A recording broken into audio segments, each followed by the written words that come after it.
गपोड़ी बहू। उमा जी की बहू पिंकी को गप्पे मारने की बहुत आदत थी।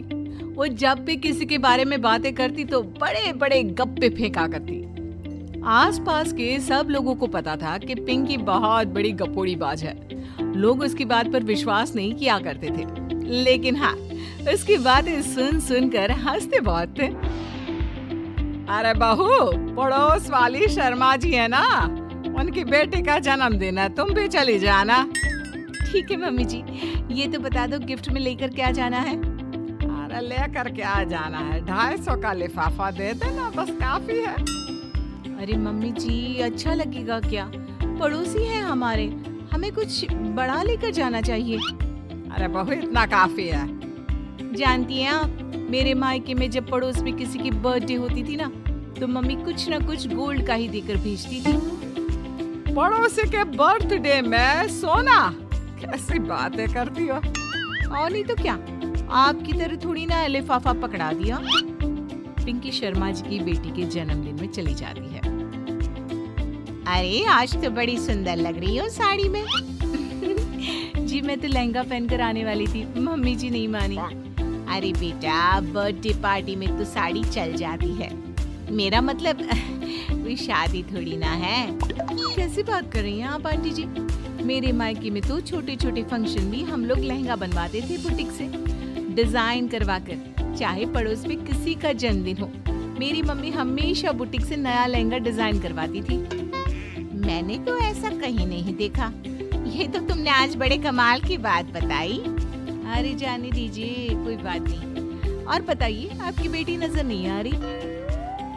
अरे भाभी, मैं यहाँ हूँ। ये देखिए मेरा ड्रेस कैसा लग रहा है? ठीक ही है, मतलब बर्थडे के हिसाब से थोड़ा हल्का है ना।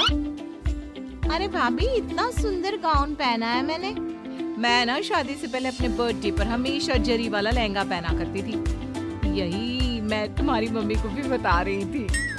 इसके बाद केक काटने का प्रोग्राम शुरू होता है। सब लोग इकट्ठे हो जाते हैं। शर्मा जी की बेटी का केक देखकर पिंकी से रहा नहीं जाता। उसके अंदर का गपोड़ी बाज बाहर निकल कर आ जाता है। अरे इतना छोटा सा केक!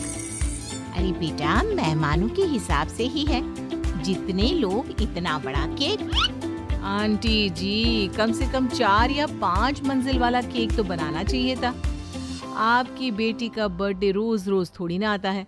मेरे बर्थडे पर हमेशा पापा 4 केक बनवाते थे। सारे केक 4-4 मंजिल के होते थे। वहां पर सारे लोग उमा जी के मोहल्ले के ही थे और वो पिंकी के गप्पे मारने की आदत से अच्छी तरह वाकिफ थे, इसलिए सब लोग उसकी बात सुनकर हंसने लगे, लेकिन किसी ने पिंकी से कुछ नहीं कहा। एक दिन सुबह सुबह पिंकी ने अपनी सास से कहा, मम्मी जी, मेरे मम्मी पापा मुझसे मिलने के लिए यहाँ आ रहे हैं। अरे वाह, ये तो बहुत अच्छी बात है। उनके आने की तैयारी करो, अच्छा अच्छा खाना बनाओ। वैसे कब तक आएंगे? मम्मी जी फ्लाइट से आ रहे हैं, कल शाम को 4 बजे की फ्लाइट है। फ्लाइट? लेकिन बेटा, तेरा मायका तो यहाँ से 2 घंटे की दूरी पर है।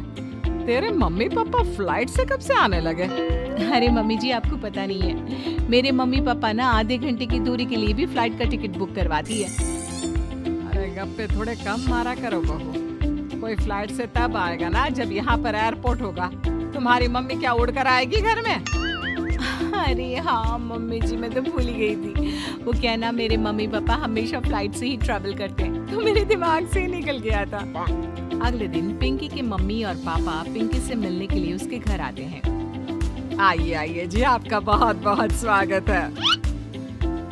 और समदन जी, हमारी बेटी की कोई शिकायत तो नहीं ना? ठीक से संभाल लिया है ना आपका घर? अरे मेरी बहू बहुत समझदार है, घर का काम बहुत अच्छे तरीके से करती है। बस थोड़ा ज्यादा बोलने की आदत है उसे, आपको परेशान करती होगी ना? बात तो आपकी सही है, उसकी थोड़ा ज्यादा नहीं बहुत ज्यादा बोलने की आदत है। लेकिन कोई बात नहीं, आपकी बेटी दिल की बहुत अच्छी है, बस थोड़ा बोलती ही तो ज्यादा है। पिंकी बेटा, इधर आओ, देखो तुम्हारे मम्मी पापा आए हैं। तुमने इनके लिए खाना तो बना लिया ना? क्या है ना मम्मी जी, आपसे एक बात कहनी थी। हाँ हाँ बोलो बहू, क्या बात है? डरने की कोई जरूरत नहीं। वो मम्मी जी, मैंने सोचा मम्मी पापा आए हैं तो खाना बाहर से मंगवा लेती हूँ। अरे कोई बात नहीं बेटा, वैसे भी तुम किचन में काम करने लग जाती तो अपने मम्मी पापा से बात कब करती। बहुत अच्छा किया। अब तुम अपने मम्मी पापा के साथ बैठकर आराम से बात करो, मैं अंदर जाती हूँ। शाम का वक्त जैसे ही दरवाजे की घंटी बजी, 3-4 लोग हाथों में खाने के बहुत सारे पैकेट लेकर उमा जी के घर पहुंच गए। अरे भाई कौन है आप लोग? लगता है गलत पते पर आ गए। नहीं नहीं माँ जी, हम तो खाने का ऑर्डर डिलीवर करने आए हैं, यहीं से बुकिंग मिली थी। अरे नहीं नहीं, आपको कोई गलत फहमी हुई है। हमारे यहाँ तो 2 ही मेहमान आए हैं। आपके हाथ के पैकेट देखकर लगता है इसमें 50 लोगों का खाना है। माँ जी आपने सही समझा, खाना तो इसमें 50 लोगों का ही है, क्योंकि हमें ऑर्डर यहीं से 50 लोगों का मिला है। अरे लेकिन इतना सारा खाना? कहीं मेरी बहू ने अपनी गप मारने की आदत के चलते ऐसा तो नहीं कर दिया? ये खाना आप रख लीजिए और हमें हमारे पैसे दे दीजिए। अच्छा वैसे कितने का बिल बना है? ज्यादा नहीं, बस 10,000 दे दीजिए। उन लोगों की बात सुनकर उमा जी पिंकी को आवाज देकर वहाँ बुलाती है। जैसे ही पिंकी वहाँ आती है, खुश होते हुए उन लोगों को वहाँ पर खाना रखने के लिए कहती है। अरे इतना सारा खाना क्यों मंगवाया बहू? अरे मम्मी जी, मैंने आपको बताया तो था, मम्मी पापा आए हैं तो मैं खाना बाहर से मंगवा रही हूँ। ये बात सही है बेटा, लेकिन 2 लोगों के लिए 50 लोगों का खाना? अरे मम्मी जी, कुछ कम पड़ जाए तो अच्छा थोड़ी ना लगता है, और मेरे मायके में तो ऐसा ही होता है, एक्स्ट्रा खाना मंगवाते हैं हम लोग। तभी पिंकी के मम्मी और पापा वहाँ पर आते हैं। अरे बेटा, एक्स्ट्रा खाना मंगवाने का मतलब ये थोड़ी ना होता कि 2 लोगों के खाने के लिए 50 लोगों का खाना मंगवा लो।